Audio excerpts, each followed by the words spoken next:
August 2017, and what a great day it's been. It's been overcast up here in the north. I don't know what it's like where you've been, but it's been overcast, and it's been a bit of cold, and it's had a bit of an autumnal feel about it as well. So wherever you are, I hope you've had a good day, and you're looking forward to a great chat that we're going to have tonight. Do you know, I've been waiting for.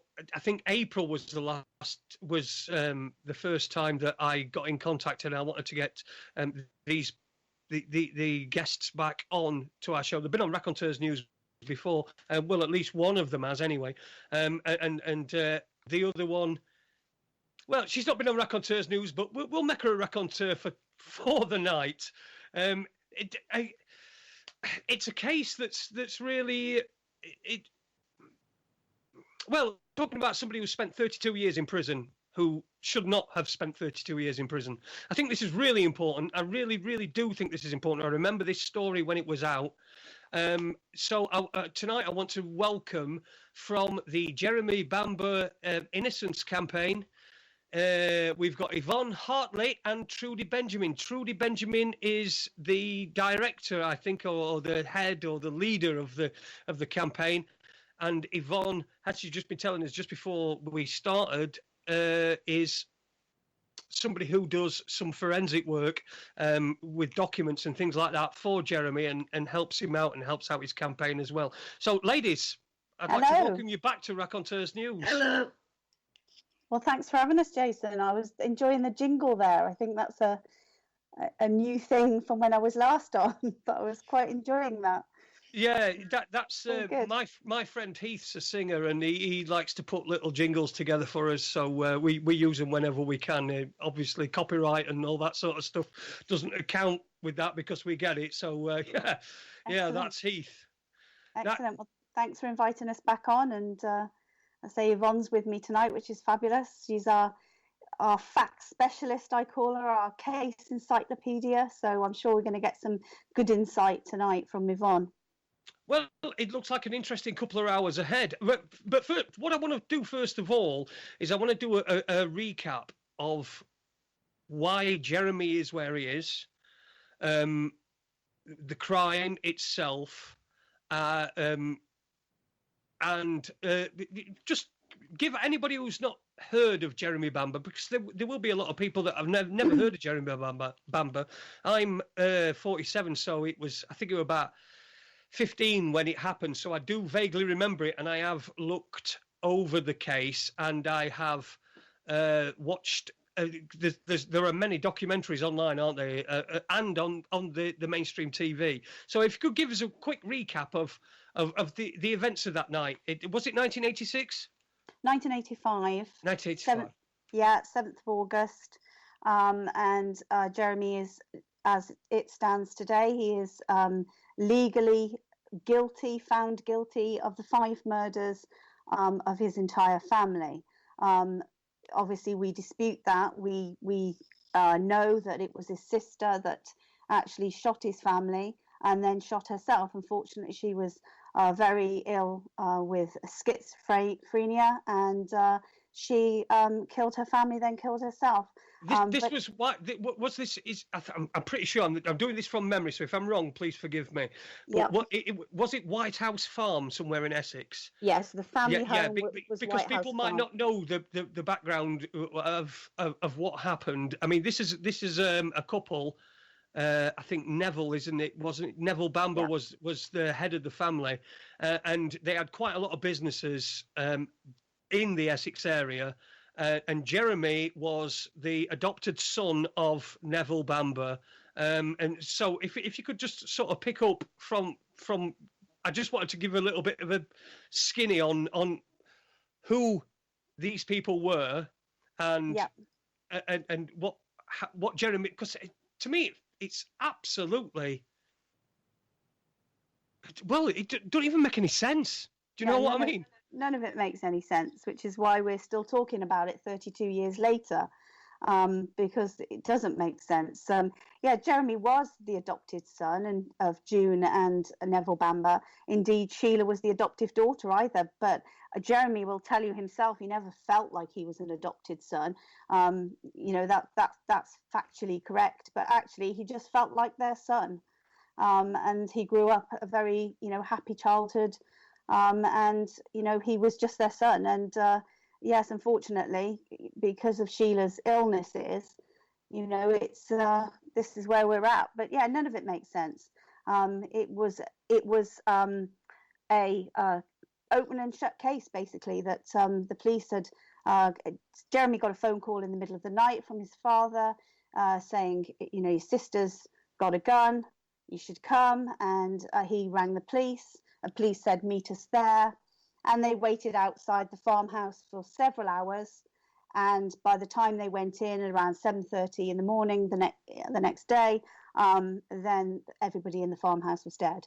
And right. they So declared it a murder. Family, isn't it? Yeah, Five, yeah. Mum and Dad, Sheila, Neville and June, and Sheila's twin boys, and Sheila herself. And it was declared a murder-suicide that Sheila had. Moment, how was that reported? When because this was such a crime of such magnitude, it would have been in the media pretty early on. How was it reported in those early days? Was it reported as a murder-suicide?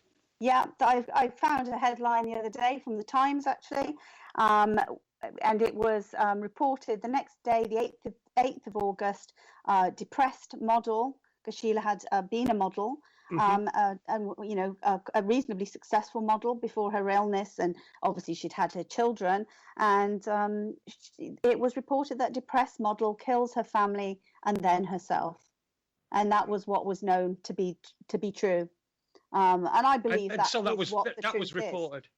Yeah, and I believe that's what the truth is, and then that's where things went crazy in the month following, and it then became a murder, and Jeremy was eventually charged with the murder and obviously found guilty. That's why we're here. But we dispute all of that evidence, and it's that's why we do what we do, because we dispute that and we want to get him back in the Court of Appeal again. How many times has he appealed so far? He had a first appeal in 1989, which is the usual practice. It goes straight to appeal within weeks. It's usually on a point of law where the judge has misled the jury, or there's a point of law that's gone wrong, and that pretty much fails. And from that, he was given leave to go to an appeal in front of 3 judges. So you get a better hearing, and ultimately that didn't go anywhere. So leave to appeal was refused in 1989, and it really didn't go anywhere. And then he did eventually get a full appeal back to the Court of Appeal in 2002. So, you could say technically 2 appeals, but really 1 full evidential appeal in the Court of Appeal in 2002. So that's 15 years since it's been in any court. And, basically things have come a long way in 15 years, which is all good, which is all good news. Yeah, it does seem good news, but you seem to be up against roadblocks everywhere you go. I mean, in this country, with our legal system, it seems that it's so easy to get yourself into some trouble, but it's so difficult to get out of it. Yeah, and people who think that the justice system doesn't go wrong, need to give their head a shake, because the system goes wrong all the time. And we've had, massive historical cases where it goes wrong, and cases where on a much minor level it goes wrong. So it goes wrong, a lot. And, it's a justice system that desperately wants to hang on to its mistakes. It's trying to keep the status quo with the jury system, that you're judged by sort of your peers, and once that happens, they will fight tooth and nail to hold on to that. And I think at this point in time, it is such a long historical case that Jeremy is somewhat of a political prisoner at this point. not only because it is so historical and because the justice system has failed him so badly over and over again, but also because of his sentencing. There's an argument for a whole life tariff, being, completely wrong and just inappropriate on every level when you've got people who are protesting innocence. And you see it in America with the death penalty. Thank goodness we don't have it here, but how many innocent men have gone to the electric chair? It's or the lethal injection. It's a big argument for not having a whole life tariff in operation in a civilized country. So I think there are issues around Jeremy's sentences for many reasons, really. So we've got a situation where in 1985 there's been 5 murders in a farmhouse in Essex, quite well-to-do family. That's completely. We've got an adopted son and an adopted daughter who's got paranoid schizophrenia. We've got phone calls from Neville, who is Jeremy's adopted dad. Well, we'll just call him his dad. Let's just leave the semantics out of it. But his dad phones him and says that Sheila's gone mad. She's got a shotgun. That all makes sense, doesn't it? It does all make sense. Yeah. And we've also got times where people, when Jeremy stood outside, they see movement in the house, don't they? Where so Sheila is clearly still alive, or somebody's still alive in there. Yeah. But not for very long. I'm just trying to do a sort of recap, just so for people that. So then 6 weeks later, Jeremy is arrested. I do believe his girlfriend at the time made some money out of a newspaper, made an allegation, and that allegation seems to have stuck. And whether she was paid, in my mind, and again, I'm going off on a slight tangent here, but in my mind, she was probably not only paid by the newspaper, but she was probably paid by the family as well to make this allegation, so that that they can inherit the money that the inheritance that was going to go to Jeremy. Well, I don't know if that's factually true. I don't know if that is again, like I said, I was speculating. She definitely made money from Jeremy's conviction. There's been much talk about the News of the World contract, whether she signed it before or after the verdicts came in. The contract is not being able to be located, so we don't know. But she definitely stood to gain from Jeremy's conviction, and she did actually make £25,000, and she was ready, scantily clad in a hotel on the front, on a double page spread in the News of the World in the days leading after his conviction. So that is true. Whether anything else was paid, we know she got some expenses from being in the police headquarters while she was being questioned. And she got expenses for that, which just seemed bizarre. But no, I know of no connection to any financial gain from the family to Julie at all. So that's. Yvonne may know something different, but I don't believe I've seen any evidence to suggest that. Well, it's about time we brought Yvonne in. Actually, we're like 15 minutes in, and she's not even had a word. How are you doing, Yvonne? I'm fine, thank you very much. And so, where do you fit into this whole campaign? Where do I fit in? Well, at the moment, for about the last 12 months, I've been the forensic liaison manager. And what we decided to do was, I've worked with Jeremy for a lot longer than that, but we decided that we really needed to focus on all of the evidence. We need to take things back to the beginning, and we need to get forensic analysis done on documents, photographs, the evidence that was given, all forensic matters all across the board, because that's the way we're going to see justice for Jeremy. And we've got a whole team now of forensic experts in a whole avenue of different expertise in their fields, who have been working with me for the last year. And things that we've found between us, I give them sort of our ideas, and they'll expand on those because they're the experts, I'm not, and they find additional things to what I've maybe suggested to them. And so the reports we're getting back have far surpassed any expectations we originally had, but we're not prepared. I mean, Jeremy's suffered 32 years inexcusably, wrongly convicted, and it's time it ended. And so we are not prepared to leave anything unturned. We will chase every avenue, we will investigate everything, because we are not prepared for him to endure any longer. And you started. That's been my role for the last year. You started a campaign, didn't you? You got some new evidence come to light that you needed forensically examining or something. I think that was back in April. This is when I tried to first get you on it back in April. When you launched this campaign. How's that gone? Well, I think it was in October when we first came on the show, and we had just launched that. It was like a crowd justice campaign, and we raised the money, and then it's an all or nothing campaign. So you set a figure, and then if you don't raise it in the time that you're given, you don't get any of it. So, you set a figure, we made that figure, and then you are allowed to stretch it for the rest of the time you have left. And I think we did end up getting, we surpassed the 4,000 that we wanted, which was fabulous. So, yeah, it's been valuable. I mean, money talks, that's what we know. And, we need the money to be able to progress these forensic reports, because we can't risk going back to the CCRC without good, solid forensic reports, because we can't take the risk that they will actually put public funds towards forensic work. And so,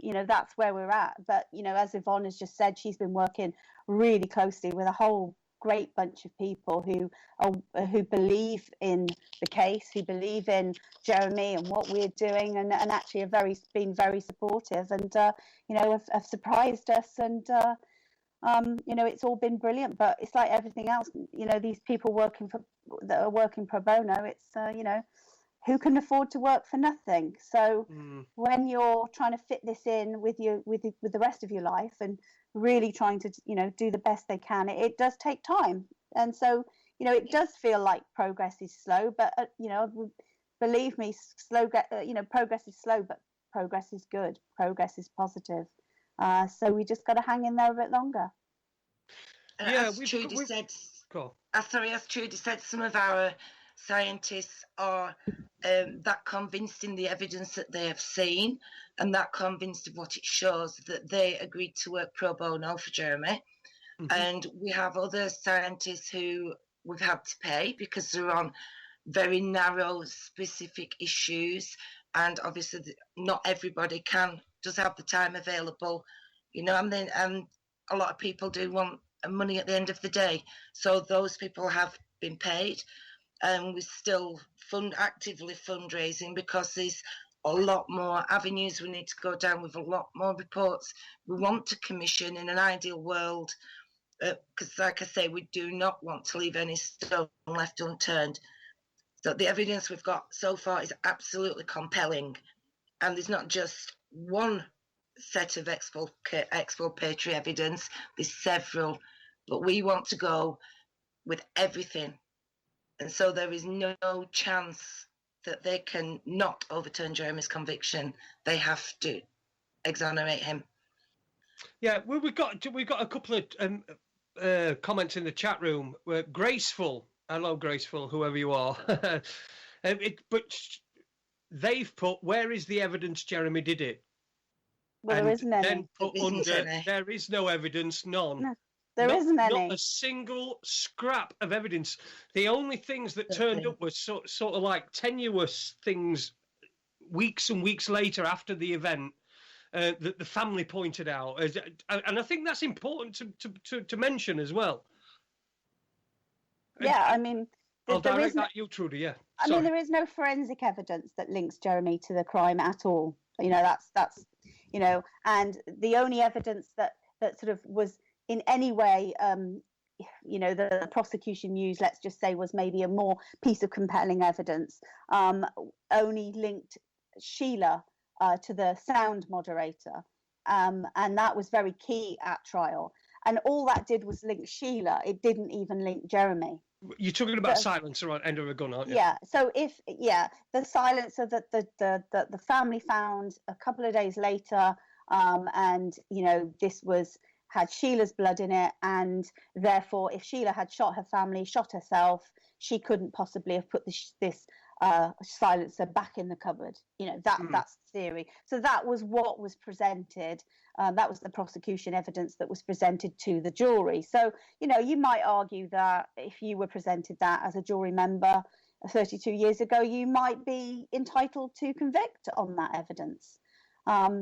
You might feel that, understandably, but that's not, we believe that's not the case, and we can tear that evidence to shreds. What about the defence at the time? Where were they?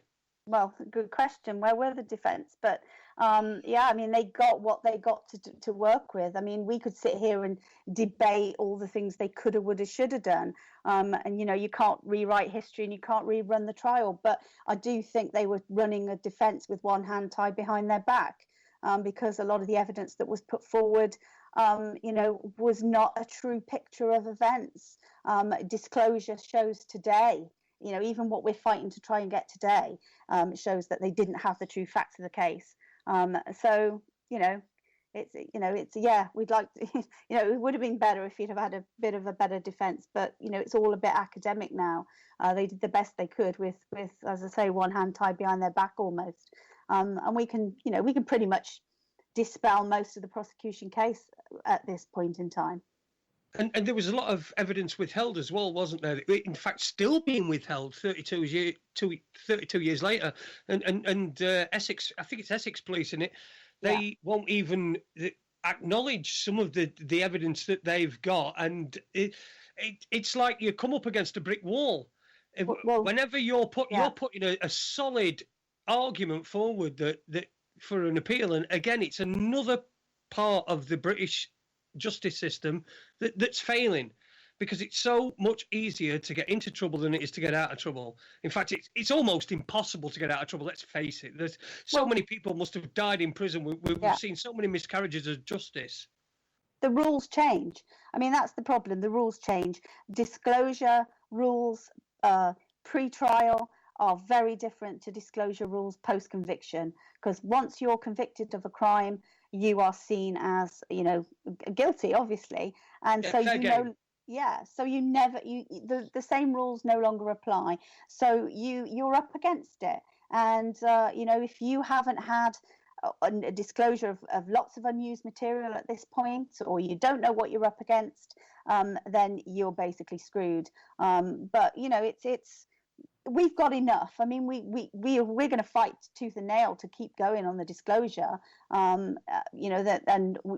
Somebody described it to me the other day as like a revolving door that, you reach out to Essex Police, people write to MPs, and MPs contact the Home Office, and the Home Office say, oh no, it's the Justice Minister that needs to look at it, and then the Justice Minister, says you can't circumnavigate the justice system, it's got to go through the CCRC, and then you go to the CCRC, and the CCRC can't force disclosure. So it's like this revolving door of getting absolutely nowhere. So we've had to work with what we've got. And I don't know if we talked about this before, that 2011 was a bit of a turning point, that the campaign got 20 odd boxes worth of evidence given to them, and it's really it was too late at that point to do anything meaningful with them in terms of submissions in 2012, which were refused. But it hasn't been too long now. We've spent 5 years going through those boxes, and it's a very, very different case to even what it was 5 years ago. I mean, it's a different case to perhaps the conversation that we had a year ago, even. It's really moving forward, but it's taken those efforts, and it's taken those boxes, and it's taken that. So we'll keep pushing for the evidence that we need, and that's what the lawyers are progressing with a sort of working out what the right plan of action is going to be, because there are lots of options. We believe that there are court orders that are still live, still in place, and if they weren't complied with, they can be enforced in somehow. But there are different courses of action you can take. So that's very much what the lawyers, will be working on.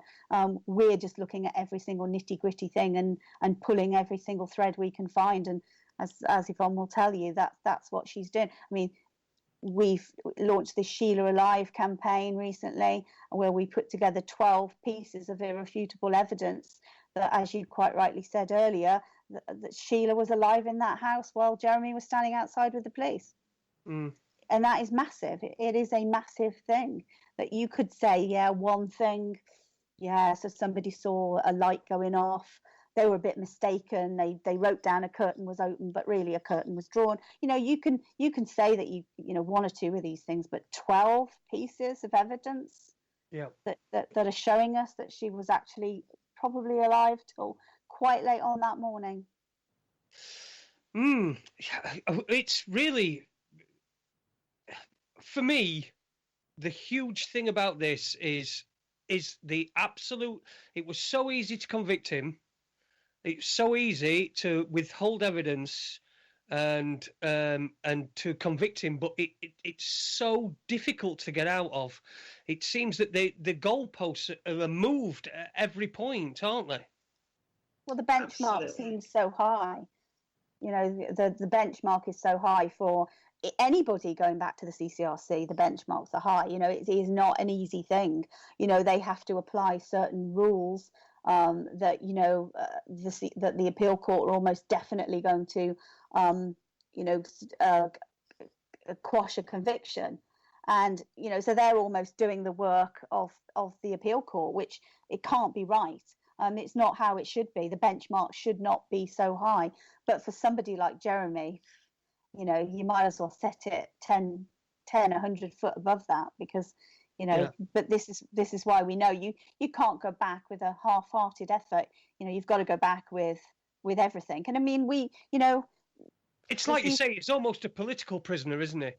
Yeah, because it's so multi-layered, because this is an establishment that has held on to this conviction for grim death.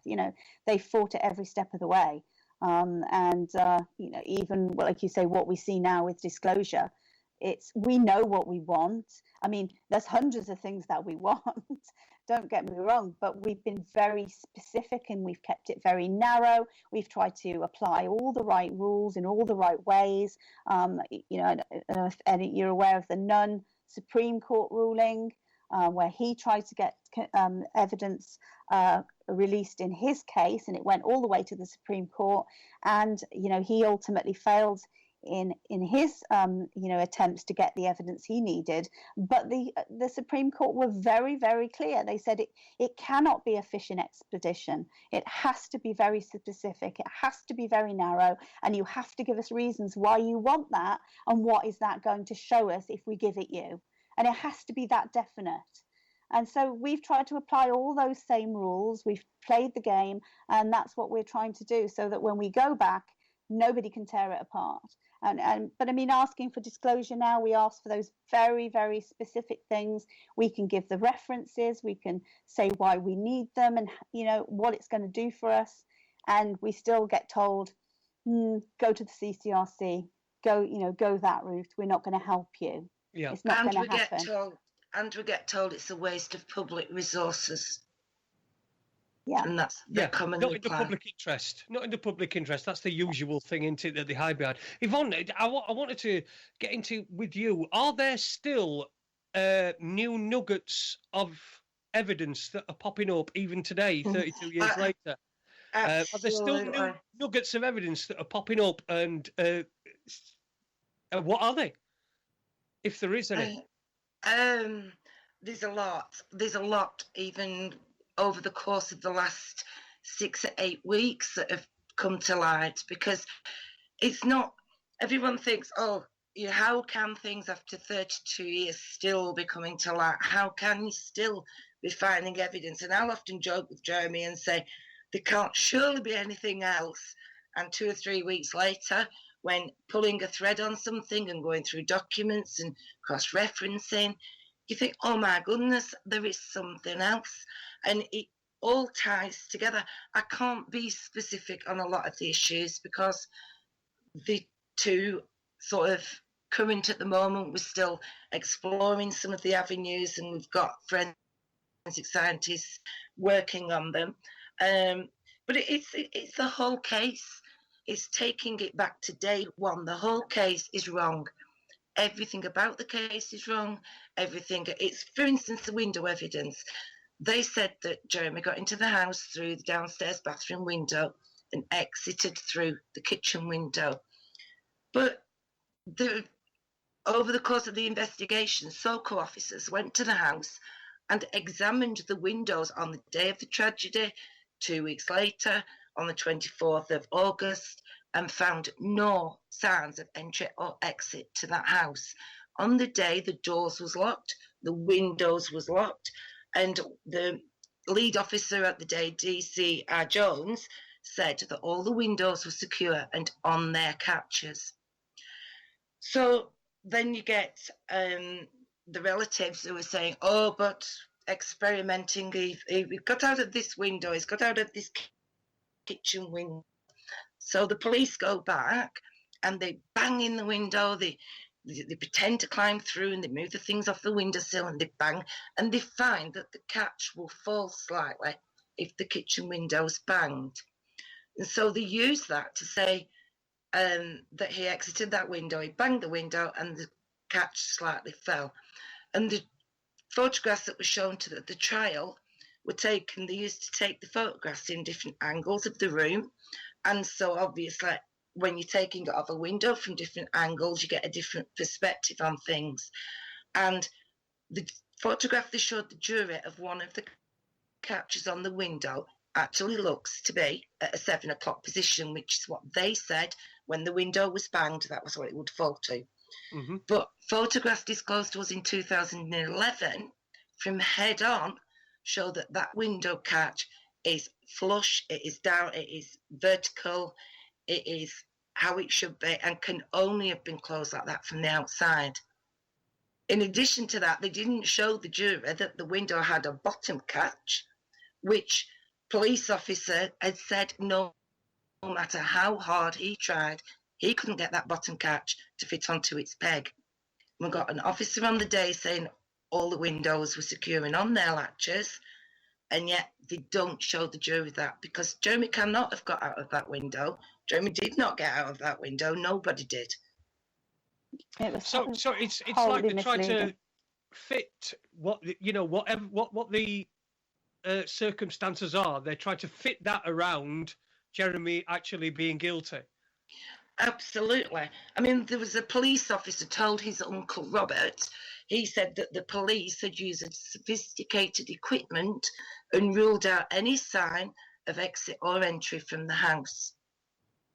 Right. And yet that still wasn't good enough. They still pushed. People were still climbing in and out the windows, taking photographs from oblique angles of the windows and trying to make it so that it fit that somebody did climb through the window.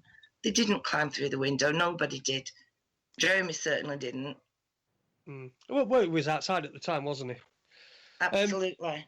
A non-7532 in the chat room has said, 32 years, how can Jeremy ever be given that amount of the life he has lost out on back?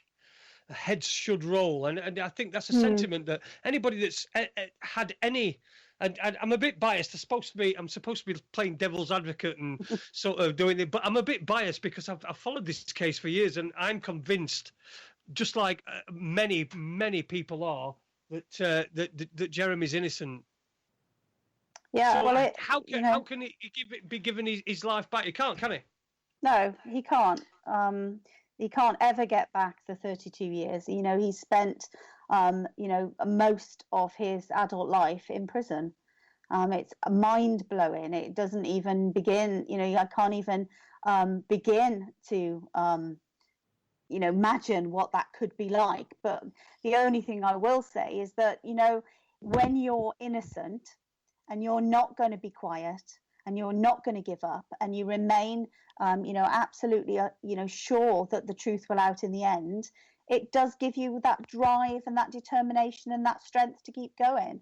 And, you know, luckily Jeremy is that person that has that strength and drive and determination to not give up. I mean, I guess some people would give up, but, you know, we're grateful that Jeremy hasn't given up, and he won't give up and we won't give up. We'll keep going. But yeah, it's mind-blowing, isn't it? 32 years. I mean, even when you look back at the worst of the miscarriages of justice that trip off all of our tongues, that were, you know, crazy and you know, changed the whole law, the, you know, the Guildford 4, the Birmingham 6, the Bridgewater 4, you know, they all trip off our tongue like we know them personally. But they, you know, they were 15 years, 19 years, you know, it's, you know, we're talking, which you know, a lot in itself longer. is a lifetime and an absolute disgrace. Yeah, and ruined their lives. I think you did tell me beforehand that you saw Jeremy yesterday. So how's he bearing up at the moment? Well, Jeremy will tell you, lock yourself in the bathroom for 32 years and then you'll know what it feels like. That's what Jeremy will tell you.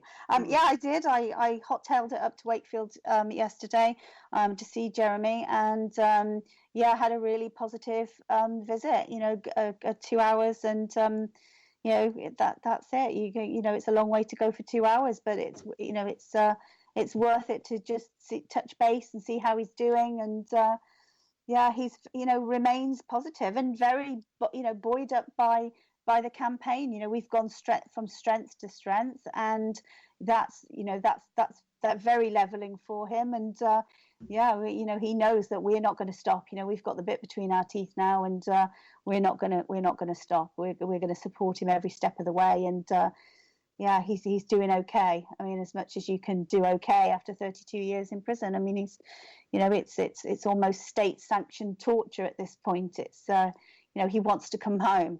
You know, he tells me that he wants to come home, and I want him to come home. He deserves his freedom. He's worthy of a life like everybody else in this world. He's worthy of some freedom. Death by prison is not acceptable on any level. And no, you know, if you call yourself a society that's supposed to be, I mean, we're supposed to be a developed society. We're supposed to be a good society. Something that, I mean, it gets to me when we get these politicians talking about British values, you know, and these British values it just seems to me that they're reinforcing the crap that they're piling on top of people. Someone like Jeremy in the British justice system has just been eaten up, just swallowed. And now, like you say, he's become a political prisoner. It's too much of an embarrassment for them to address this problem. Well, I believe he's the only whole life tariff prisoner that is protesting innocence. And, you know, the 60 of them, isn't there? 60 yeah, there's 60, just over 60, I think now. I mean, of course, when this whole, you know, concept started, when Leon Britton started talking about it in 83, and then it was all shored up in 88, and Michael Howard got the bit between his teeth in 94, and he, you know, put this list out of these people that he said their crimes were so heinous that they should never be released. But, you know, should that apply to somebody that is protesting innocence? And, you know, we don't know what went on in that time. You know, strange things happened around that time. You know, I'm of the belief that the whole life system, from the academic texts that I've read, was brought in to keep Myra Hindley in prison. Right. You know, that was the whole point of it, really, because public was so against her being released, and yet she had done, you know, she was given, I think it was 25 years at trial, and, you know, Lord Longford campaigned hard on her behalf, saying that her crimes actually hadn't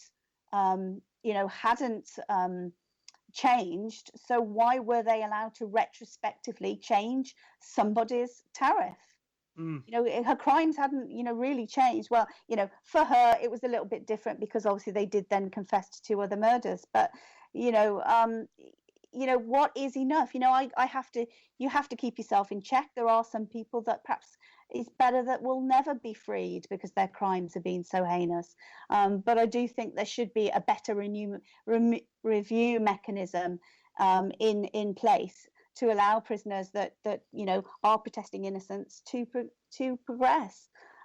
It's very difficult to justify keeping somebody in prison, locking them away, giving them no hope whatsoever, of ever seeing the light of day. How is that right? How is that human? It's not. No. You've got to give people a chance, and whether that's 50 years, 60 years, I don't know what that is, but there should be a mechanism in place. I mean, Jeremy is a Category A prisoner, maximum security. He was briefly Category B in the 90s. Because he's not a risk. He's never been a violent prisoner. He's not an escape risk or anything of like that. And he was briefly dropped to Category B, but complaints were made by the family, I believe, and he was reinstated to Category A. Yeah, we'll get back to family perhaps a little bit later on, I think, because we all know what huge part they play in this. I just want to read out a few of the messages we've had in the chat room. How can Jeremy ever be given that amount of the life? Sorry, that's about how can he be given back the life that he's lost out on. But Anon 2407 says it doesn't give us much faith in officials to know that 30 years have gone by and officials still ignore mistakes, which I think is a pertinent point. Again, another one. It smells of Freemasonry to me. Someone's put. That old chestnut. And someone else has put, this case must be covering up some big names, methinks. Somebody else, 22407, again, anonymous 20407, how you doing? It has put, it's good to know public still care. The public still care. There are still people like you, like Yvonne, and like us at Raconteurs News, because I followed this case, and I think we're one of the few radio stations that you've perhaps been invited back onto. It is good that people care, and yeah, people do care. Well, we're a small group of people who roll our sleeves up and do a lot of the work, if you like, but people do what they can. Not everybody can give what we've been able to give in terms of time and effort, but we get lots of support for us, which is very heartening, and Jeremy gets lots of support for him, and we get people wanting to know what they can do to help all the time. We are very lucky. I mean, I'd love to see hundreds of thousands of people signing petitions and marching on the streets, but I think we live in very different times now. But public support is very, very important, and one of the things we are as a campaign, we are very positive, and one of the things that the sort of the mission statement of this campaign, if you like, if it's nothing else, is that we are going to make sure that the facts are heard. If you Google Jeremy's name, it's no longer just failed appeals and salacious news headlines. It is facts every step of the way of why this case is wrong, backed up by evidence. We try and put out the information videos, the web pages. We've got, we have campaigns running on everything we can think. So, it's a lot of information for people to take in. We realize that, but we try and make it as clear as possible.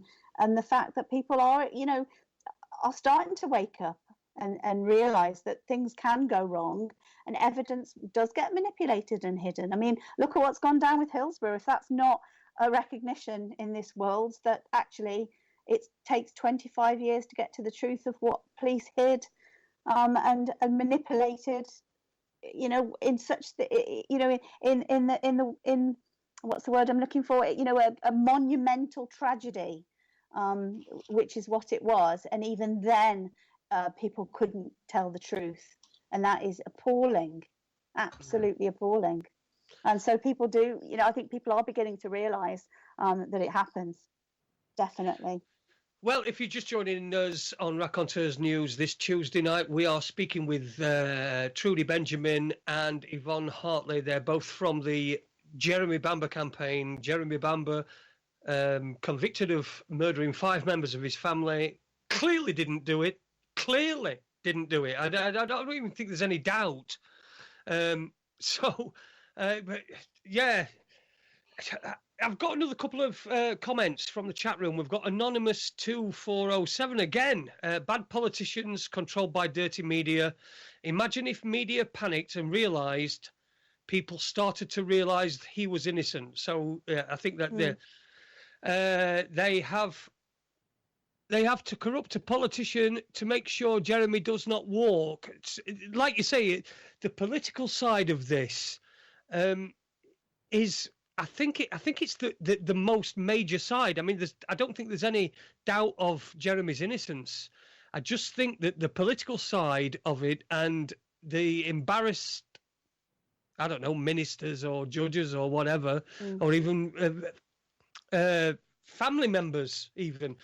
I think that they can't allow this to escalate into something upon the lines of the Birmingham 6, the Guildford 4, where even in those days when there was no social media, those things escalated and snowballed out of control. But nowadays, do you think that because of the way that social media and reporting is done, do you think it's much easier for them to sort of stamp this out, you know? Yeah, I mean, it's very difficult for us to get any kind of political support. You know, it's, if you look back to those, you know, sort of heady days of the late 70s, 80s, where, you know, it was a political, you know, an Irish issue, if you like, or whatever kind of issue you want to call it. But, you know, there were sympathetic politicians who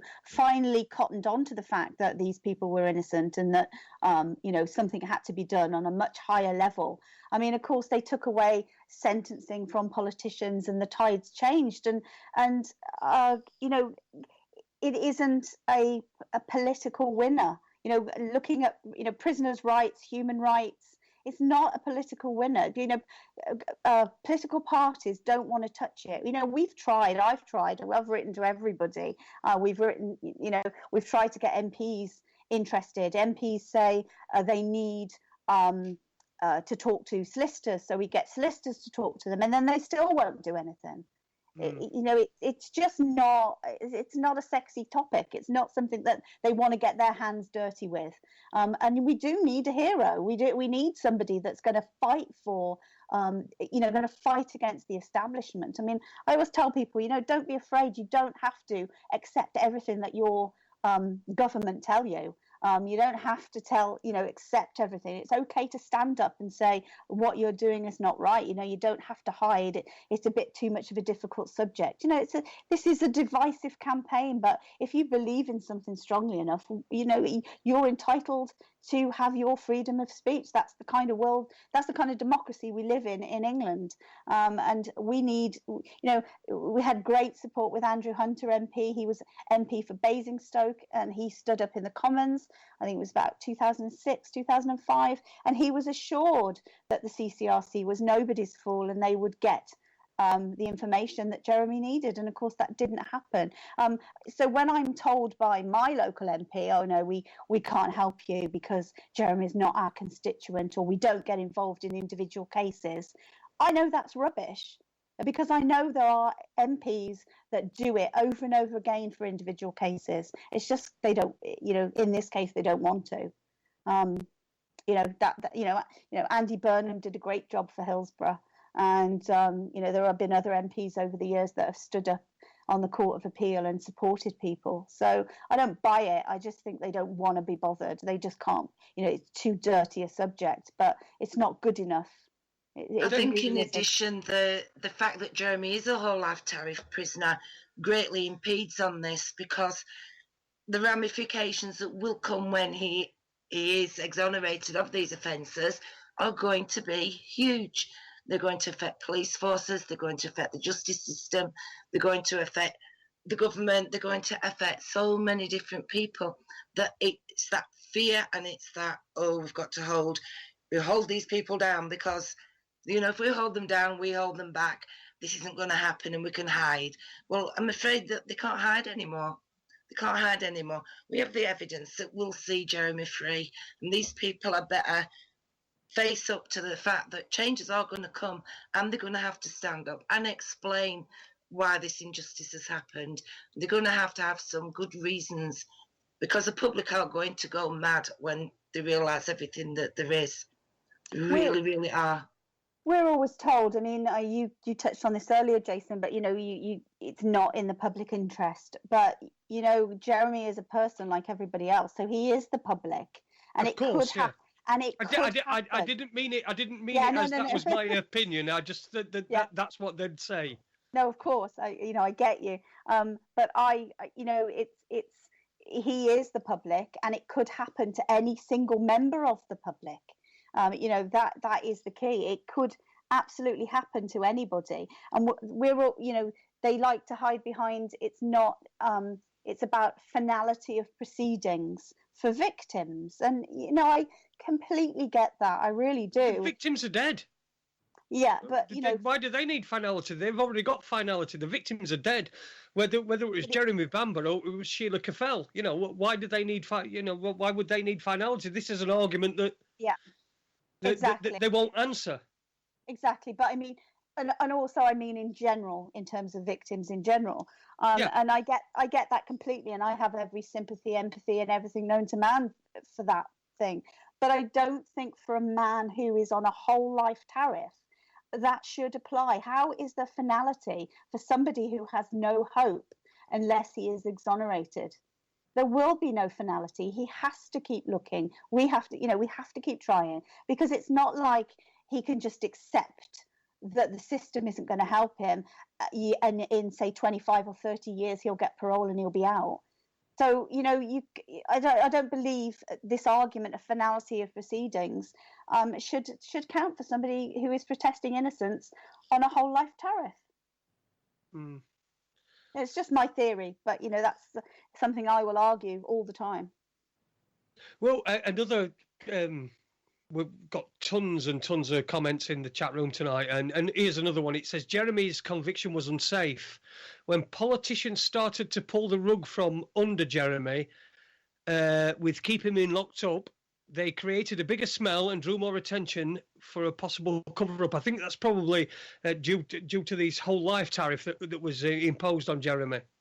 Yeah, I mean, it definitely could be the case that there were so many issues around his sentencing. I mean, it's I mean, we know it's been through Europe. We know that we've been told it's fine, it's okay, because everybody that was given a whole life tariff at that time were allowed to go back to the court to have it relooked at. So politicians should not have been sentencing people. That's the judiciary. That's why we have the rule of law. That's why we have the separation of the powers in this country. But some bright spark woke up one day and realised that politicians should not be setting tariffs. But of course, what happened was there was a whole host of people that went back to court, and it just got rubber stamped, which it was always going to. So there was never any meaningful relook at it. I mean, he was given 25 years at trial, and 25 years it should have stayed. And that's not to say he would have gotten out at 25 years, but at least he could be working towards freedom now at 32 years. It's an appalling situation. If you see, we're in this country, what we try to position the judicial prison system as rehabilitation, that everybody's able to be rehabilitated, no matter whether they've done the crime or not. But in this case, obviously, he's not done the crime. But the rehabilitation is the fact that it's 32 years. Has that? No, I'm sorry. I was thinking about the 25-year. The 25-year tariff that was initially given, and now that's been commuted to a whole life sentence, hasn't it? So was that Michael Howard that did that? Yeah, well, he rubber stamped it in 94, but actually it was Douglas Hurd, I believe, in 88 that gave him the whole life tariff, but he wasn't told until 94. But Douglas Hurd, whose name rhymes with turd. Yeah, interestingly, in '94, even though he was, I like that.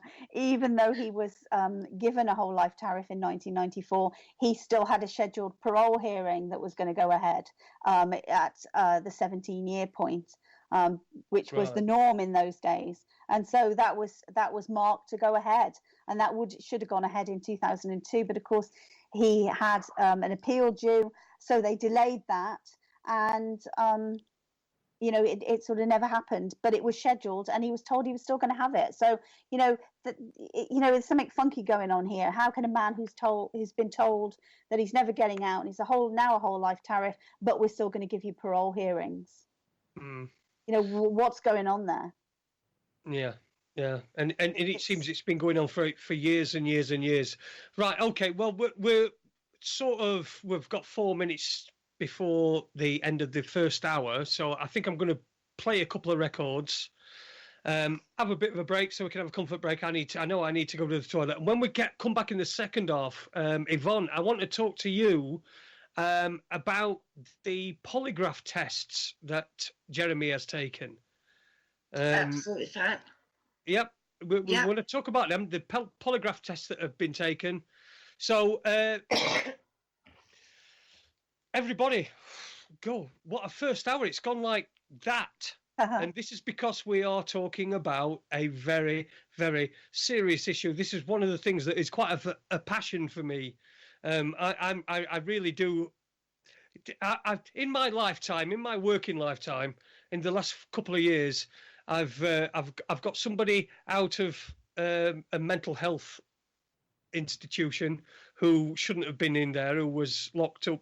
All right, it's absolutely nothing like the amount of time that Jeremy's been locked up, but she had been locked up. She was a surgeon, an NHS surgeon who whistle blew. We've got her out. I've also managed to get some people that were at the Rotherham protest about child abuse, and their child had been taken away from them. I've actually managed to help them get them child back. I'd really, really, really, really love to get Jeremy Bamber out. That would be the saving grace of my life. I think all the sins that I've ever done, I think, would be dissipated. So I'd really, really love to do that, and I really hope that we can go some part to do that today. Even if I just play a little part, obviously I'm not playing as much a bigger part as yourself, Yvonne and Trudi, but I just like to think that when we do get him out, that I have played a little bit of a part. So anyway, we're going to have a break.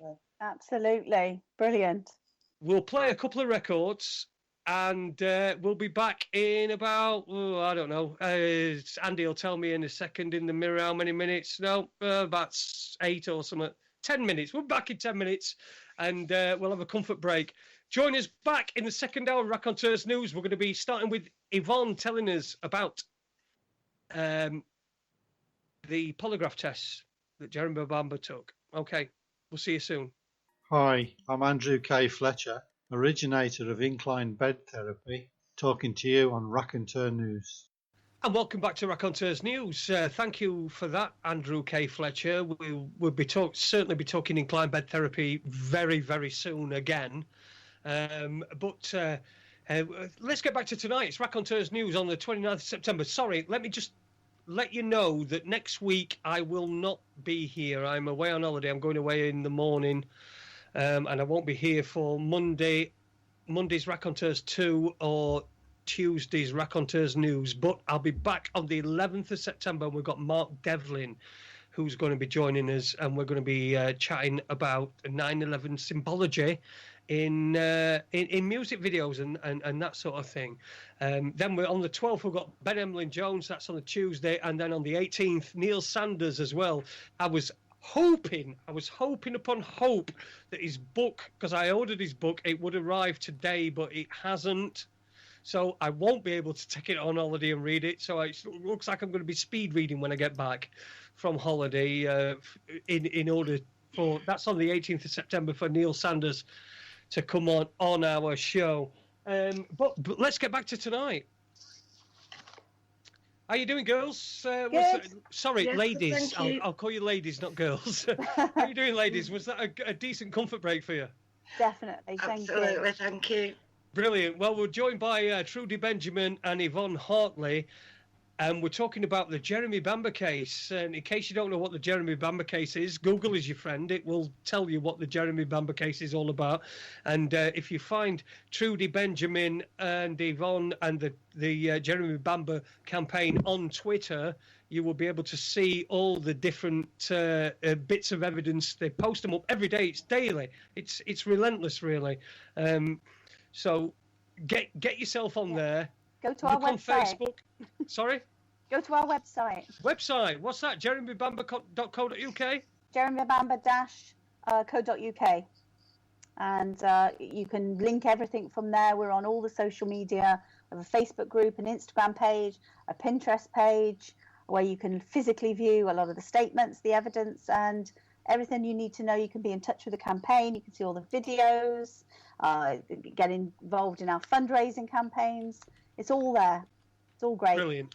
Absolutely superb. And like I say, I've been following it for quite a long time. So I know all these things, and I do see all the tweets, and I do help where I can. And hopefully doing something like this will help.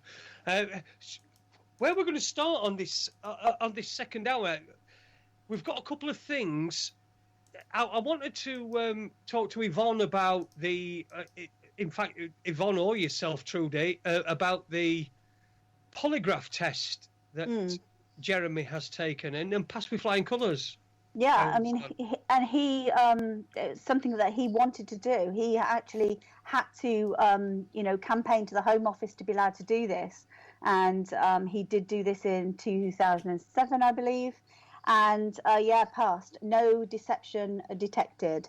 And I've spoken to Terry Mullins, who is the expert that gave the polygraph test. And I interviewed him. If you go to the website, you can see my little podcast with him.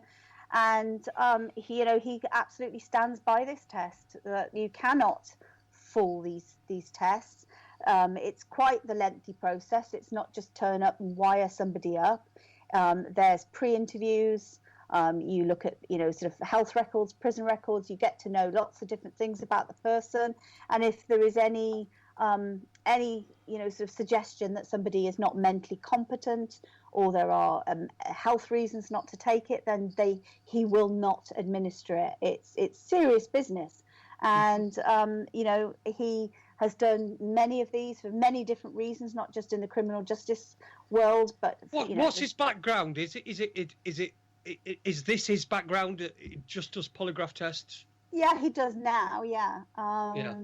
And I mean, for many years. And I say this technology is used in many different settings. It keeps sex offenders in prison.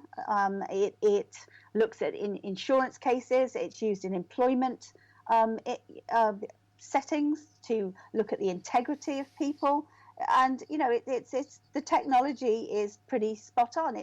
Of course, we know it's not admissible in a court of law, but I just think it speaks volumes of the fact that he pushed to take it. Who was present when he was taking the test?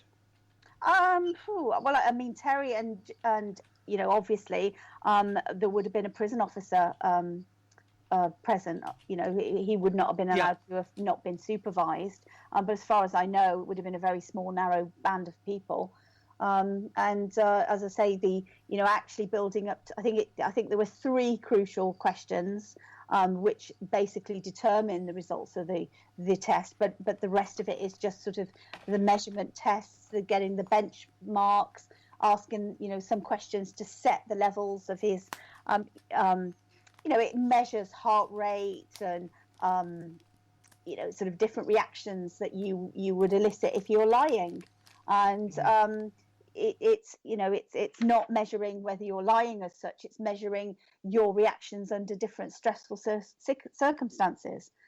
Because we all think we're good liars, but actually the body gives you away. Of course it does. And one of the things when I spoke to him before, they're working on retina sort of some sort of eye detector things, because you think you don't, your eyes don't react, but your eyes actually do react when you when you tell a lie. So that's the next level of technology that's coming, if not already here. And so, you know, it's definitely not the junk science that people think it is. And he said it's almost impossible when you have conducted the pre-interviews and you have you know, weighed up everything with a person, for somebody to actually, you know, whatever it is people say they do, put a tack in their shoe or whatever it is you do to try and do it. And, you know, Jeremy has no psychopathic traits. There is no psychopathy detected in Jeremy. That has been proven, you know,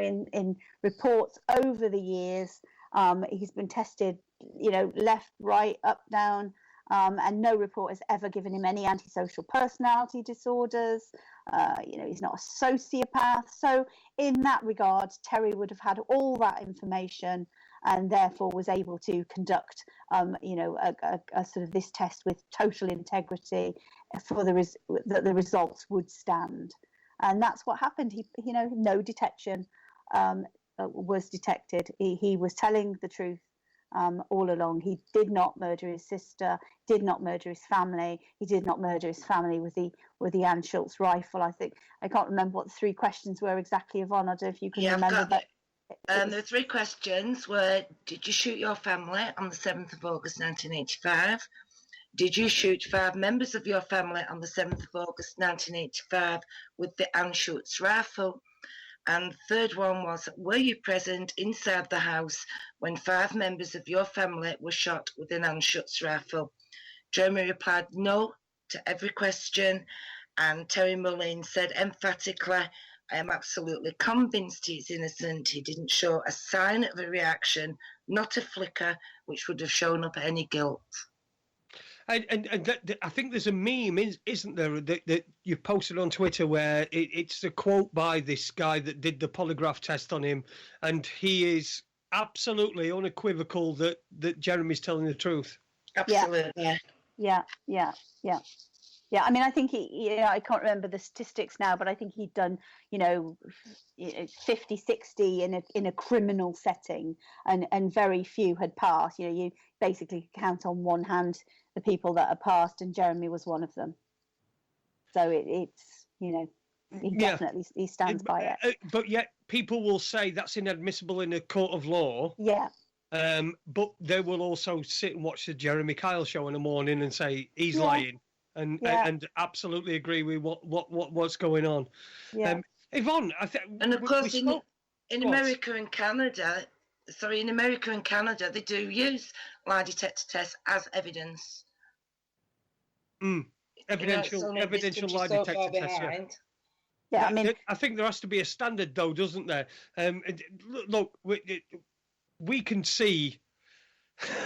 you can see when someone's lying anyway, can't you? You can generally tell that. But again, this is just one more thing that reinforces the innocence of Jeremy Bamber, and it's something that we can't use in a court.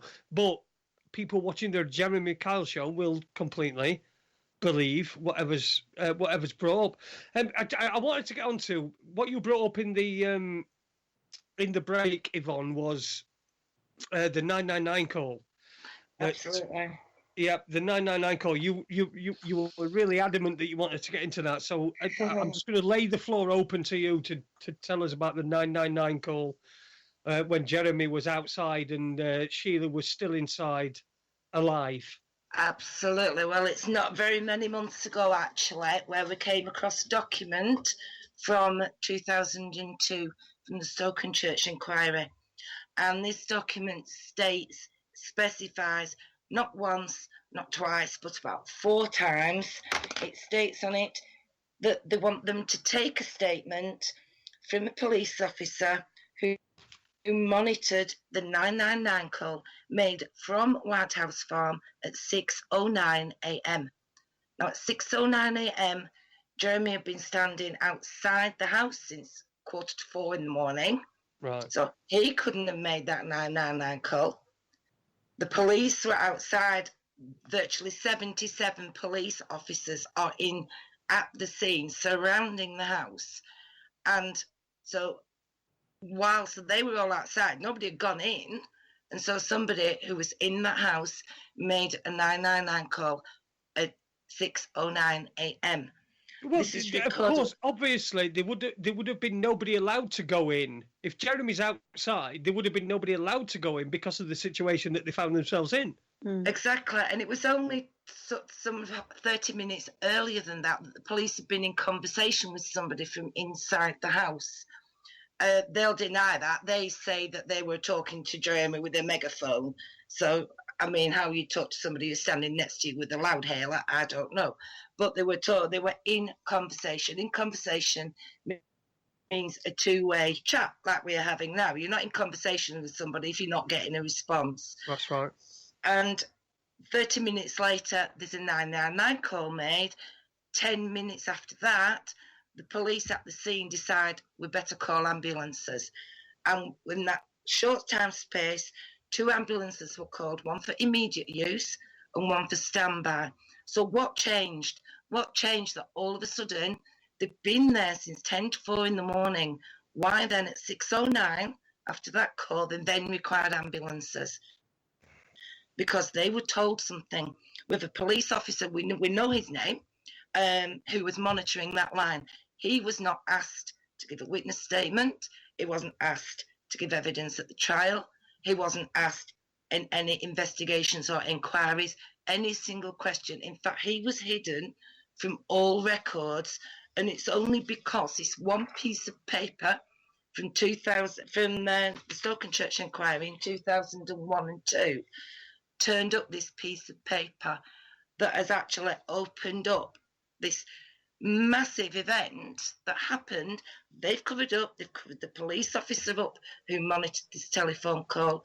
They've tried to expert, they've tried to put little inserts onto their police logs, which we believe are fraudulent. One at the bottom of a page, one at the top of a page, in different pens, which state to connect the open line to the 999 line. That's how they've tried to cover it. But they weren't allowed to do that. We've got statements off the telephone operator, BT rep, who said she wasn't allowed. She wasn't allowed to get an open telephone line and use up an emergency line by connecting it. The only way that could be done is for her to connect it straight, the open line straight through to the police station or whoever was monitoring it. We know that was done at 10 to 6 in the morning, that it was being monitored at 10 to 6. And something happened at 9 minutes past 6, where that phone was replaced and 999 was rung. And these are avenues that we are currently investigating. These are, I mean, it's, you know, we've released this to the public because we thought the press have got to jump on this. This is absolute proof that Jeremy didn't do, you know, these terrible acts, what he's been accused of doing. This is absolute exculpatory evidence. And people are going to have to jump on this and realise, and they haven't. The press are not interested at all. People don't though, do they? People need some sort of catalysts. People need the emotion porn that they get from the mainstream media. And that's terribly. That's still the way that things are, is that people need that emotion porn that they get from mainstream media in order to be able to care about something. I mean, what other, you know what, it's I couldn't believe it when I was like, oh, we found this, and I was so excited. I'm thinking, this is it, because this is all that you need, Jeremy, and this just blows everything out of the water. No, it doesn't. No. And that's, you know, he's supposed to have killed everybody by this time. He's supposed to have killed everybody 3 hours before this. So who's alive in the house using the telephone? It's not a police officer. No, the whole thing stinks. We've got a couple more comments. Let me just read a couple more comments from the chat room. Somebody's put, the evidence is stacking in Jeremy's favour, which, I mean, we can see that. Anybody that's got a pair of eyes and, you know, and some testicles can see that. And Andy, who's producing for me tonight, he has put EC's parallels with Dunblane in the way that it was covered up. Which I'm not expecting you to I'm not sure have where an opinion on Dunblane or anything like that. Not sure where that's going. But, yeah, I'm not expecting to have it. Look, what about the family? Let's get into the family. And what happened? What happens in the what was it? 6 weeks between the actual event itself and then Jeremy's arrest? Yeah. What the family did. I mean, this is the. I think for me, this is the most pivotal and important part of this case, is the family. And once you know the whole demographic of what's gone on, and once you know the whole, story, you can. You might be able to not condone it, but you can understand, or perhaps not understand, but you can see where the family have come from, can't you? I don't mean understand, that was the wrong word. I mean, you can see what the family have seen. The family have seen, all right, all these people are dead. Everyone's dead. We've got this guy who was adopted, who's not blood. He's not a blood relative. This is a huge business. We're talking about White House Farm. Wasn't Jeremy the manager of the caravan park that they owned as well at the time? He had shares in it. Yeah, I mean, you've got to remember this was they were running very successful businesses. White House Farm was a big concern. It was a very successful. It was a rented home that they lived in, and they farm rented land. But Neville was also a landowner in his own right. June held shares in Ossie Road Caravan Park that had been her mother's, and Jeremy and his cousin both had a small amount of shares in the caravan park. But this was a business. They had employees, they had people to pay, they had responsibility towards the community. And so very quickly, the day after the sort of events, things had to be sorted out. There had to be decisions made on what was going to happen to this thriving business. And so Jeremy, 23 years old, he was told, you've got to go to the solicitors, you've got to decisions have got to be made. Is there a will? What's going to happen? Who's going to take over the day-to-day management? You've got staff that have got to be paid. And so, it's been leveled that he was, very quickly that he was working out what the next move was. But that's not the case. It was, you can't just abandon crops and livestock and, people who've got to be paid. Life sort of had to be sorted out somewhat in that first sort of 24, 48 hours. And so very quickly, it was known what was the content of that will.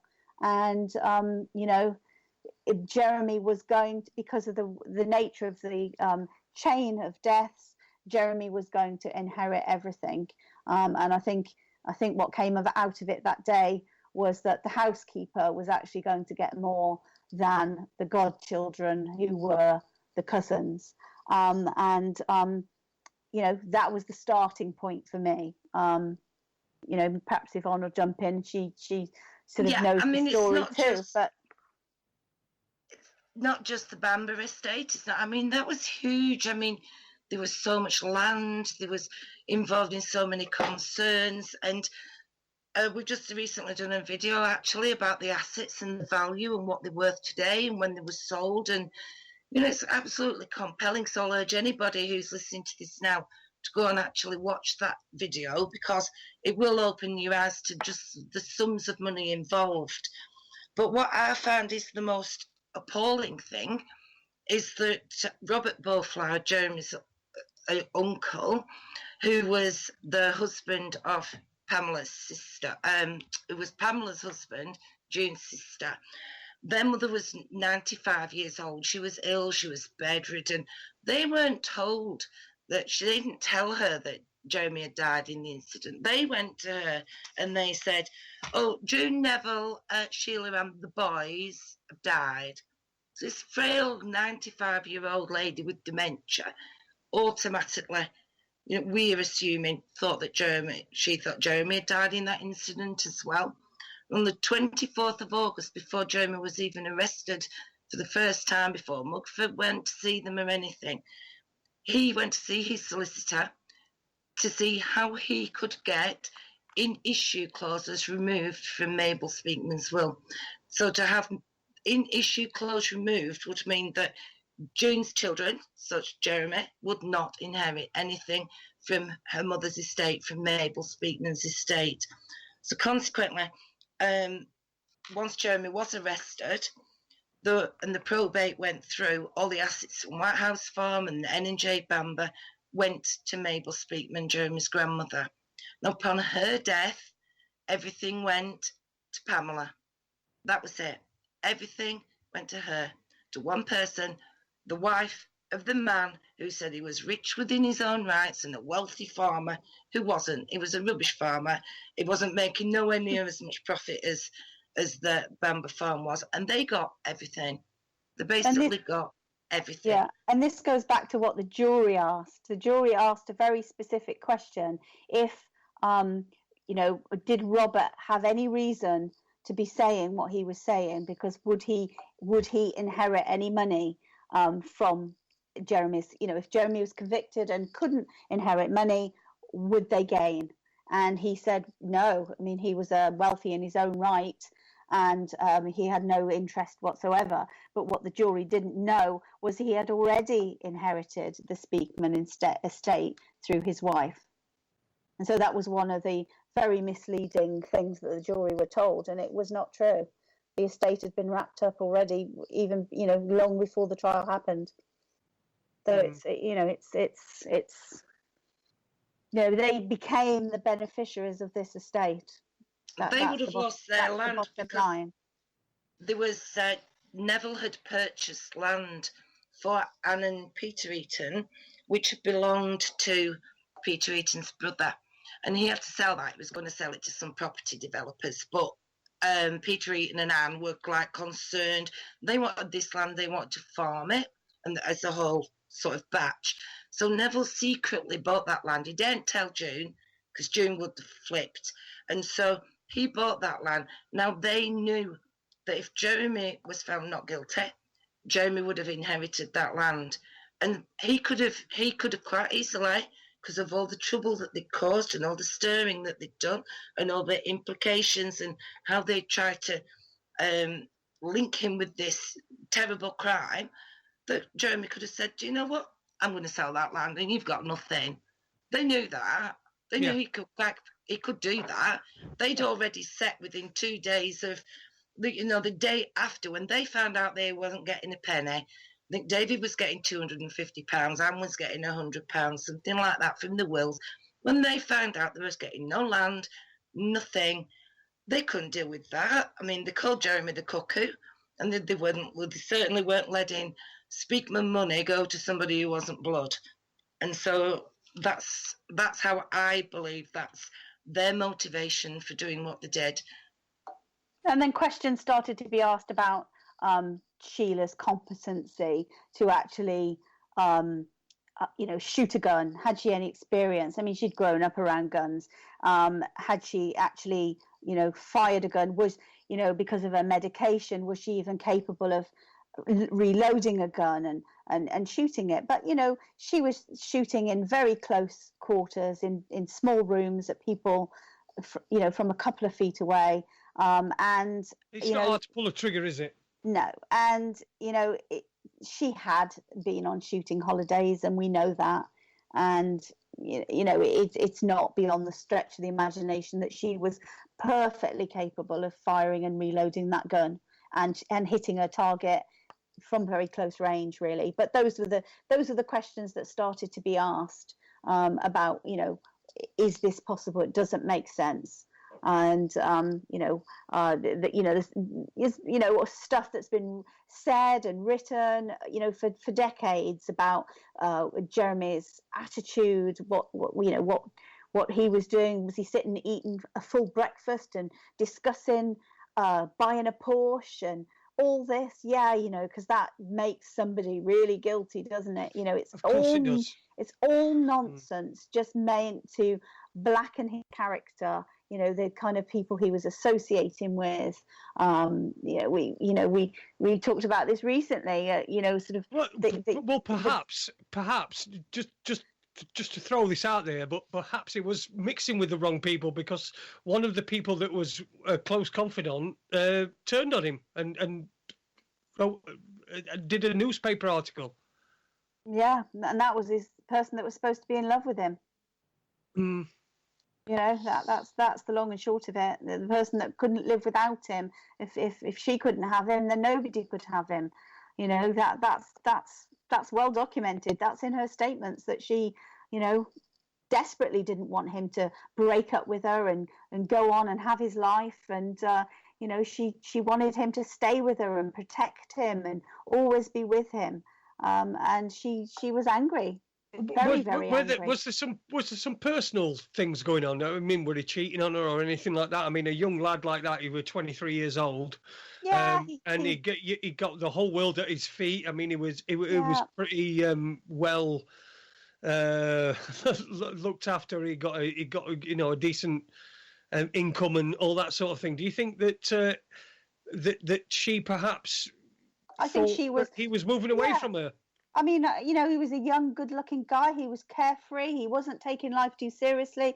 He'd had great opportunities to travel and widen his world and his knowledge and experience life like we all should have been doing at 23, 24, and he was lucky enough to be in that carefree position. I mean, he said life was idyllic. He had no worries, really.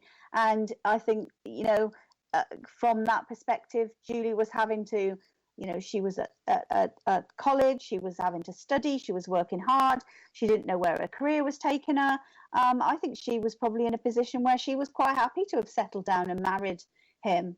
And, that was discussed. I think that was I think it was joked about even that, we're going to announce this engagement. And of course, that wasn't the case. That was never on the cards. And I think they were at very different places in their lives. They were very different people. I mean, Julie was only 21 years old. I mean, she turned 21 after the murders, very soon after the murders. But, she was a bit younger than Jeremy, and, she probably wanted that life. But yeah, this was the person that was supposed to have loved him above all else. But, apparently she knew for over a year that he was going to murder his family. Yeah, it said nothing. Quite idyllically realised that it never told anybody he was going to murder his family beforehand, even though she knew a year before. Let me just read out a couple of questions. Over time, I don't see how you could murder loved ones and not manifest that emotionally, which I agree with. It would show by now if he did it, me thinking, and that's from Anonymous 0472 in the chat room. I'm sorry that these are all anonymous, but we've got a few problems with the chat room at the moment, and people are not being able to sign in with their names. And Anonymous 2407 says, irony is, of course, that Neville was a magistrate. How true is that? Yeah, exactly. Yeah, it's very true. Very true. He was a magistrate. Yeah. And so this point, this person makes this point. Irony is, of course, that Neville was a magistrate. Was there any coercion from his colleagues to turn the screws on Jeremy? Again, that's something you're going to have to speculate about rather than... Unless you've got some evidence, which we'd really love. Do we have any evidence that? One assumes that Neville knew, some of the police force. I'm sure that they had been, he'd seen their evidence over the years. I'm sure, but I personally have not seen any statements or anything to show that anybody was personally connected to him in the investigation. Have you, Yvonne? No, I haven't. No. No, I think the point they're making is that if he's a magistrate, he's probably a Freemason as well. And, upon his death, anybody that might be wanting to act on behalf of the family to to make sure that the family, that things stayed in the family, if you want. And I know that's a terrible thing to say, because Jeremy was adopted, so he was part of the family. And like you said, he'd had an idyllic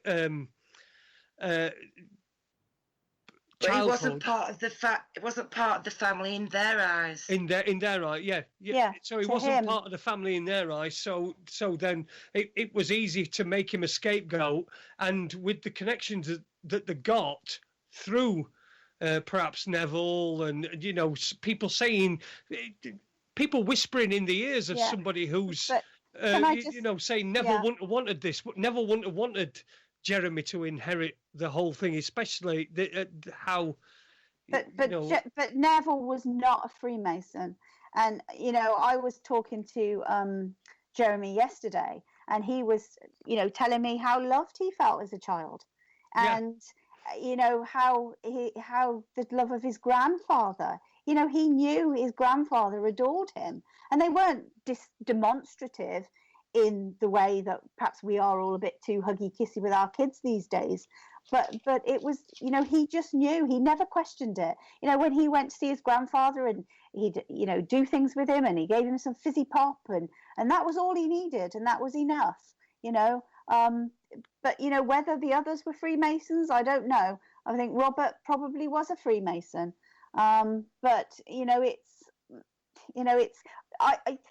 they were landowners, they were wealthy in the area, they had a standing. June was big with the local church, and I think they were just well-liked people in the area, so that there's lots of motivation for not wanting this terrible tragedy to have occurred by some sort of mentally ill woman that actually wasn't helped. And it all ties into the fact that Sheila perhaps was let down by the system.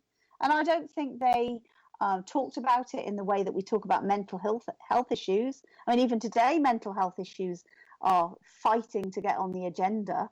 It wasn't talked about in that way. And Sheila was very much let down by this whole care in the community package at the time, where hospitalizations. I mean, of course, she was in a private clinic, but it all ties together. I mean, I've said to Jeremy a couple of times, and I mean, he said to me, straight up, I said, what on earth were you thinking while you were driving to that farmhouse at 3 o'clock in the morning, 4 o'clock in the morning? And he said, I was just crapping myself, because I just thought that it was all going to have blown over like it had done before, when a ruckus had happened. So had there been any indications of something happening like that before? I don't recall any events where she'd got a gun, that's for sure.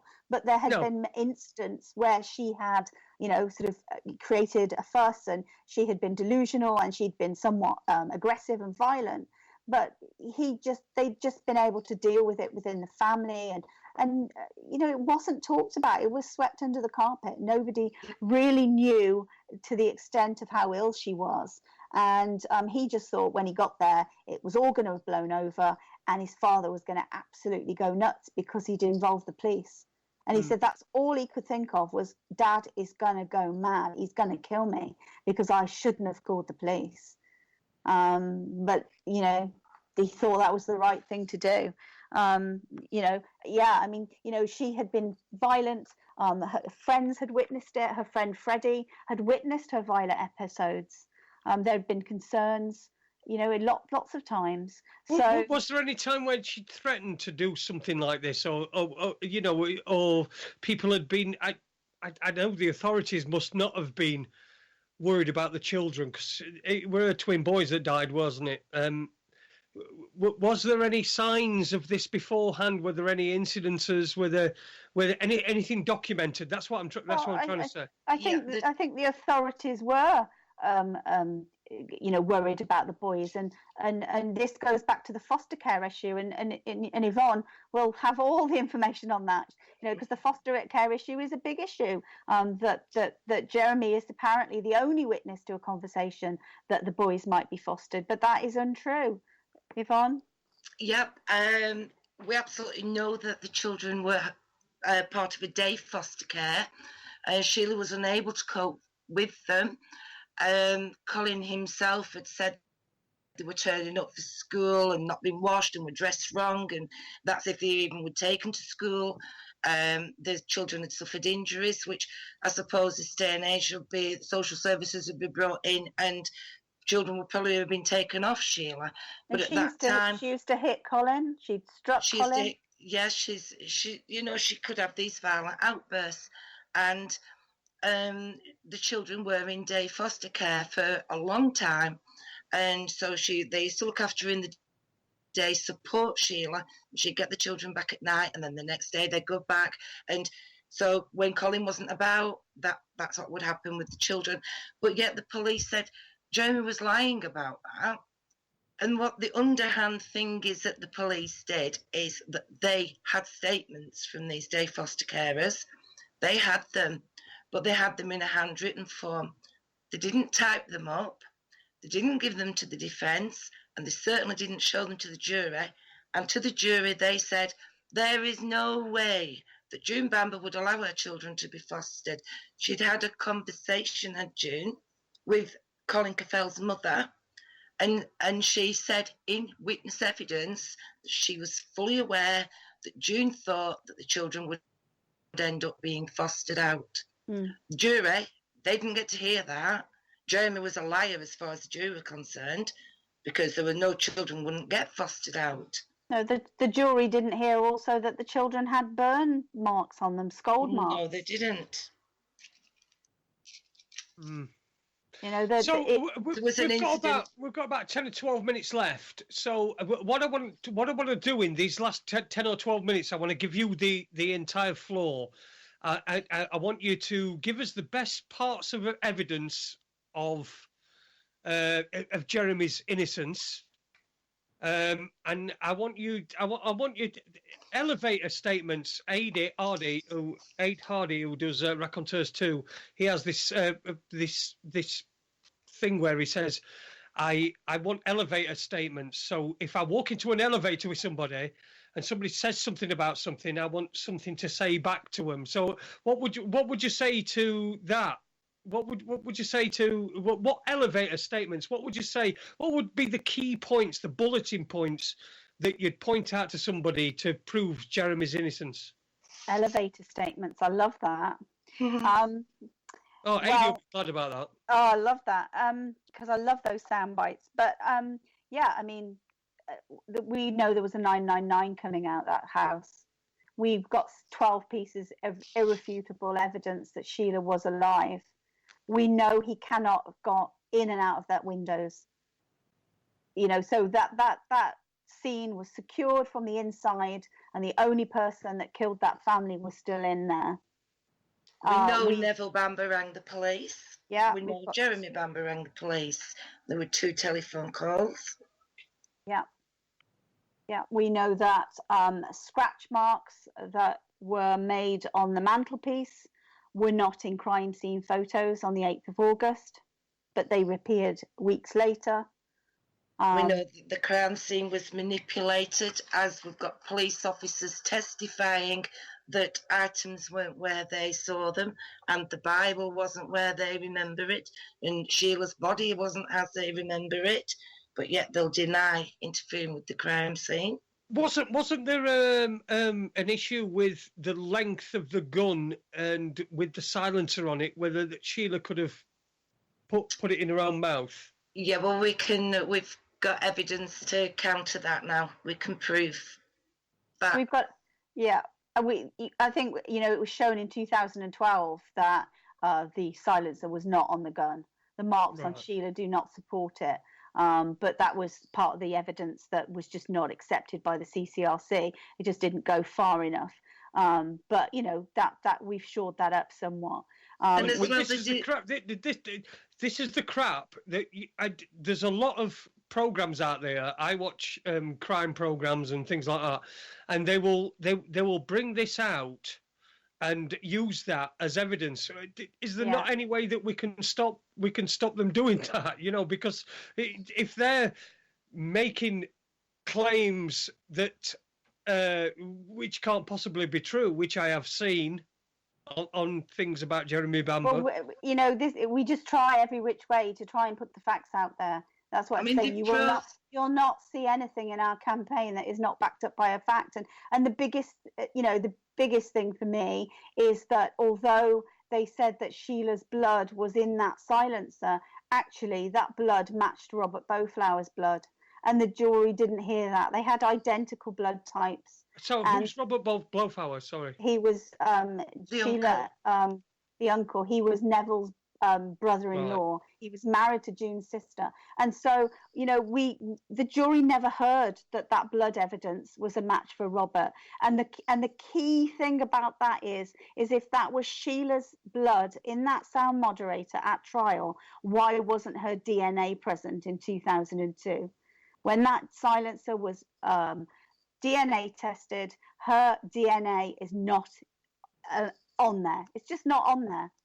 But again, it's a technology that we can't quantify, can we? I mean, so if you're going into a court and they say, oh, there's DNA evidence, you can't quantify that. You can't actually see that, can you?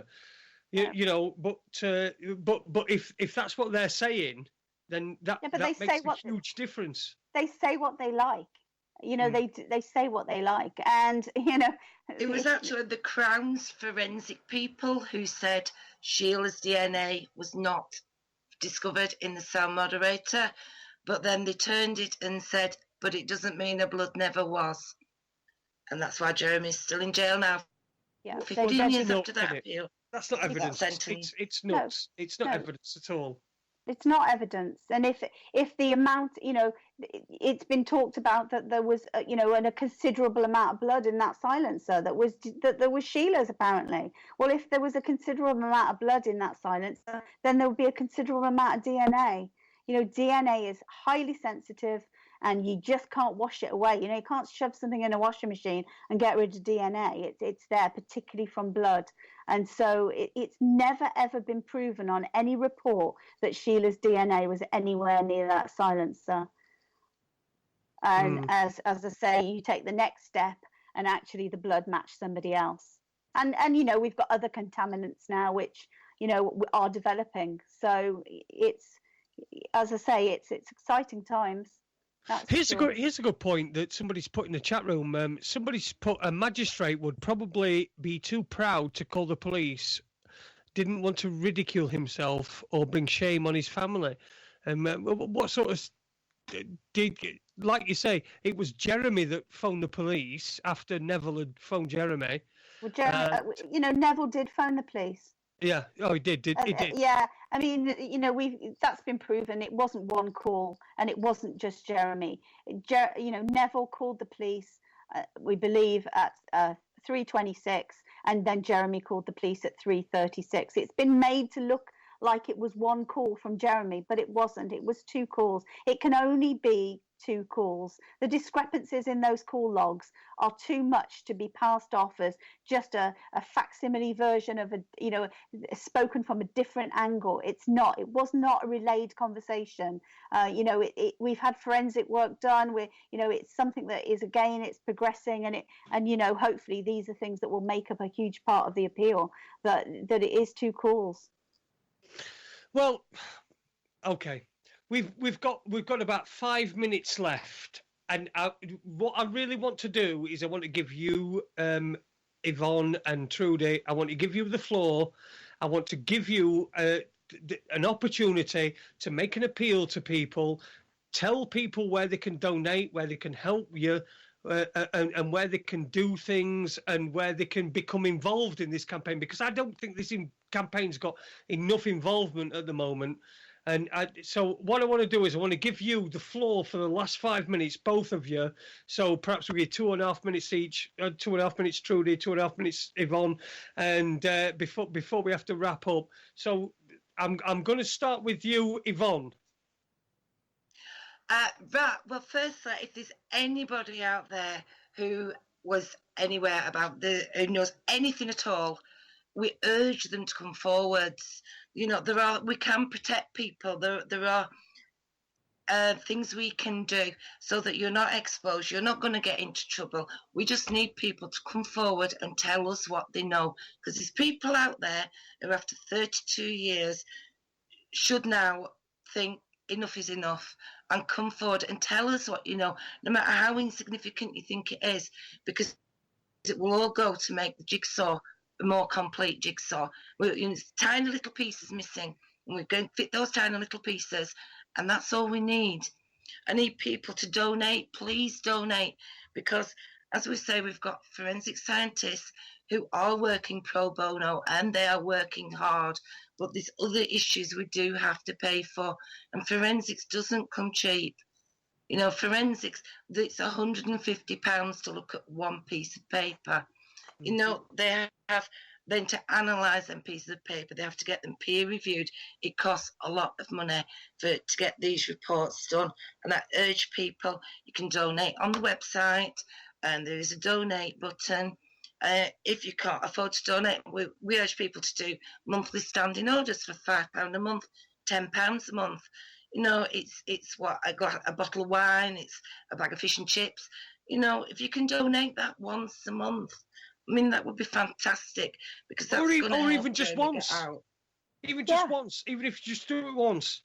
Exactly. Buy a campaign badge or a campaign pen. Very affordable. Where can we get them from, Trudi? Well, we can get them from the website. We can go to www.jeremy-bamber.co.uk. There's a donate page. My vision has always been that if we can get lots of people to give very small amounts, we can achieve a huge amount. Sign the petition, sign the thunderclap that we've got going out, which currently is going to reach over 200,000 people when it goes out on the 28th of October. It's okay. Tell us about that. I've seen that. Yeah. But tell me about that. Tell me about that thunderclap. All you do is you tick a box, you sign up with your social media accounts, and it hits all at a certain point, at a certain day, it hits all your social media accounts, so it goes to all your followers. And as I say, at the moment it's going to have a potential reach of about 200,000 people, which is absolutely fantastic. Sorry, Yvonne's like waving at me. She needs to get something in. Come on, Yvonne. Sorry, it's just people who, like I urged before, people who know anything, no matter how small, to contact us. We do have ample evidence to prosecute the people who were responsible for all the fabrications in Jeremy's case. And so it's not a case of we're going to interrogate you for massive pieces of evidence. It's just those little small chunks, just those little small, just come forward, get it off your chest and just tell us what you know. Because and I want the people, I want the public to be outraged that actually a man who has done nothing wrong is actually languishing in prison, and that we have the evidence in our hands to actually quash this conviction. And it's not when this is going to happen. This is going to happen, and it is going to happen soon. And we just need that last push to the end, really. And I think if we could get more people outraged and more people standing up and shouting about it, then we'll get there much quicker. And money talks, of course. Every penny counts, and we just want all the help we can get. And this is it. This is going to happen. My mantra from day one is that perseverance will win in the end. And I've likened it to like a domino effect. And that, if you go too soon and one domino is not quite straight, then the whole thing collapses. But once we get to that point where we push that first domino, it'll be out of control. There'll be no stopping it. And that'll be the end. And, God help anyone who's in the firing line. Who's in the firing line? Yeah, anybody that's been telling lies and doing the crap, they're going to be up shit creek, big style, absolutely, without a paddle. Listen, ladies, we are out of time. We are out of time. Oh, Yvonne Hartley and Trudi Benjamin, it has been an absolute pleasure.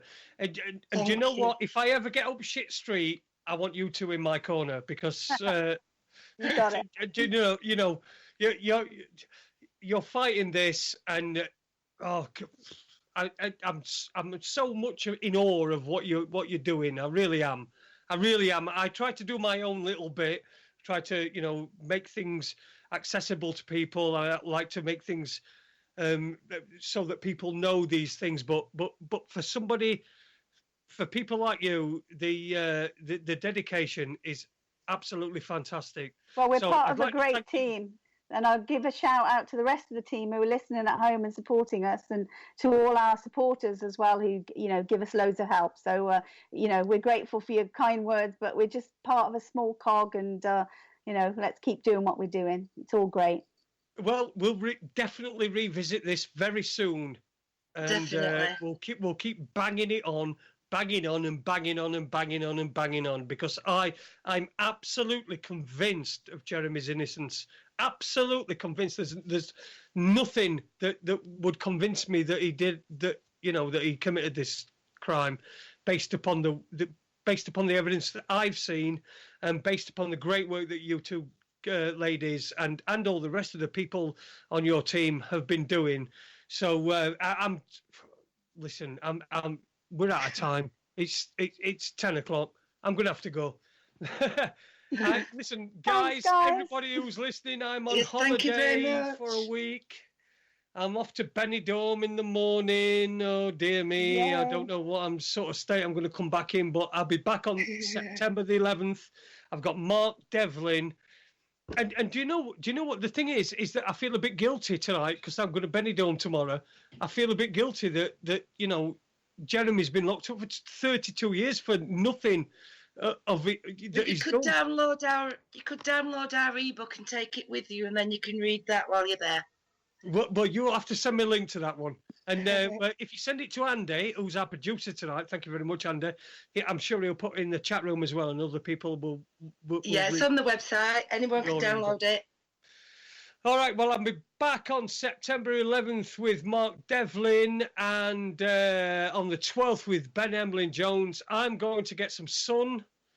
I'm going to go and get some sun. I do apologise to people that can't get any sun, but a huge thank you to Yvonne Hartley and Trudi Benjamin tonight. This has been one of the best shows, I think, for a long time. Well, thanks for having us. Thank you very much. Anytime. And if there's any time that you want to come back on and tell us some stuff, then that's what we'll do. But I'm also going to try to get you onto some people with a bigger audience, because I think this is important. So thank you, Trudi Benjamin, Yvonne Hartley, thank you very much. Thank you to everyone for listening to Raconteurs News tonight. I'm Jason Holmes. Thank you to Andy Young, who's been my producer tonight. Used to be co-host with me, but I'm sure sometime he'll be back. And we'll be back on the 11th of September, reminding you that this world is for everybody and not just for Aid Hardy. We'll see you soon. Ta-ra a bit. Bye.